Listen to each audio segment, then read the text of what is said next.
The Kogi State Government has expressed deep appreciation to Nigeria's security agencies for their unwavering dedication to the state's safety following a successful joint operation to eliminate criminal elements.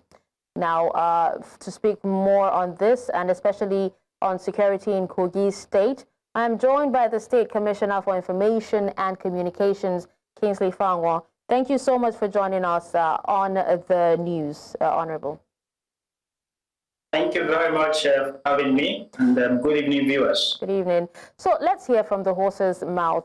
What is the current security situation in Kogi State at the moment?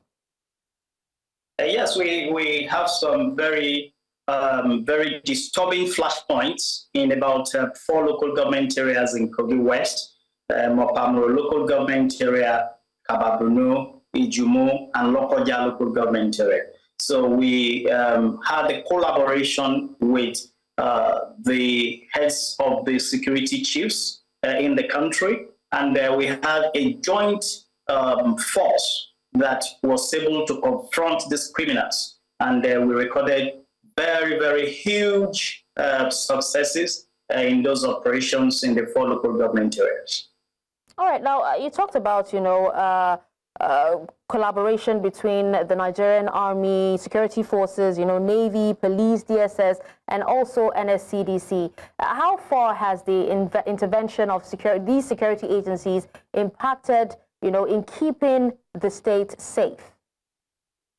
One of the things that the administration has been active is to make all of these agencies work together and be able to exchange ideas and work collaboratively to be able to combat insecurity in the state.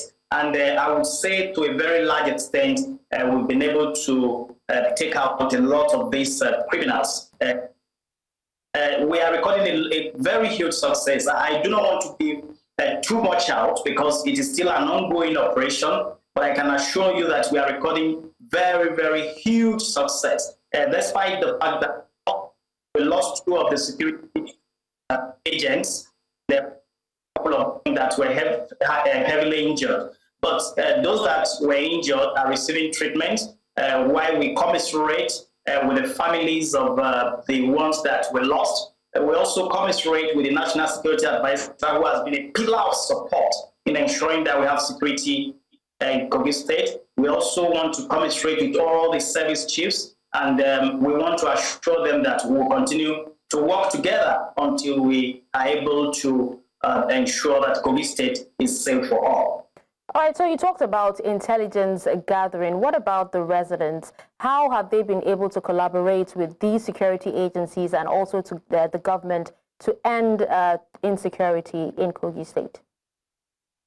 We are breaking the bottom-up security architecture in the state. The communities are taking possession of security, and you can't take out the communities. And when it comes to local security, they are volunteering a lot of intelligence that is helping the security agencies to be able to crack down on the arms of these criminals. So the communities are heavily involved, and we are gathering a lot of intelligence from our people in the community. We want to encourage them to keep working very closely so that their security will be guaranteed.